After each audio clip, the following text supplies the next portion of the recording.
సంతోషం, బతకనే ఉండి మన పేరు చెప్పుకొని 10 సబ్స్క్రైబర్స్ పెరిగితే మన పేరు చెప్పుకొని 10 రూపాయలు యూట్యూబ్ డబ్బులు, సంతోషం ఏముంది.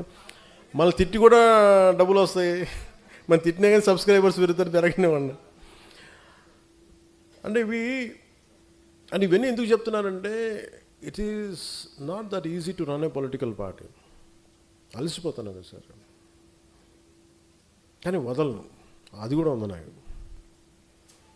అలా వదలను కాబట్టి ప్రధానమంత్రి గారు నన్ను చూసి ఇష్టపడుతున్నాను.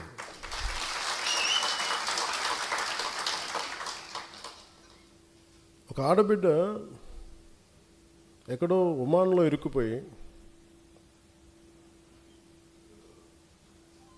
నూర్జహాన్ మీద పేరు మర్చిపోయాను, ఒక ముస్లిం ఆడబిడ్డ ఒమాన్లో ఇరుక్కుపోతే, అన్న నేను చేసుకున్న ఎంప్లాయీ నన్ను ఇబ్బంది పెట్టేస్తున్నాను, నాకు కొట్టేస్తున్నాను అని చెప్పి ఏడుస్తుంటే ఏడుపు కదిలిపోయాను నేను. ఆ వీడియో నా దగ్గరికి వస్తే ఒక్క మాట చెప్తే జన సైనికులు ఎంటైర్ మెషినరీ కదిలి ఆడబిడ్డని తీసుకొచ్చారు, ఇక్కడ క్షేమంగా తీసుకొచ్చారు.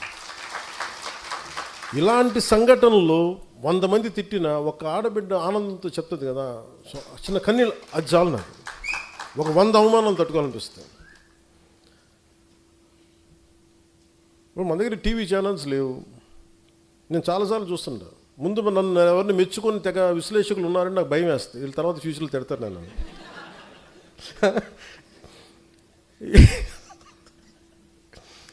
సార్ మీ గురించి చాలా మంచి వీడియో చేశారు సార్, అక్కర్లేదు నేను చూడండి నా భయం, ఎందుకంటే వీడు తర్వాత తిడతాడు నన్ను.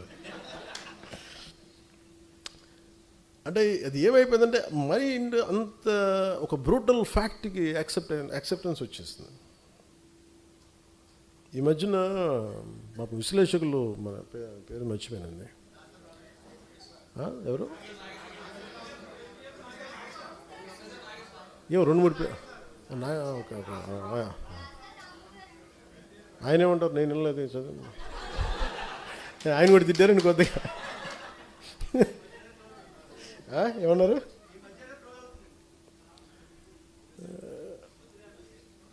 వద్దులే. లోపల నుంచి నాకు కూడా చాలా ఉంటాయి. బండ్ల గణేష్లు నేను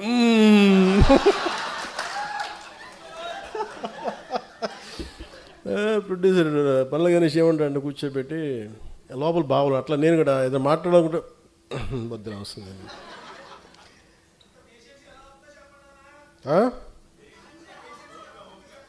ఏంటన్నారు, ఇంత పేషెంట్గా ఎలా ఉన్నానంటారా, గత్యంతరం లేక.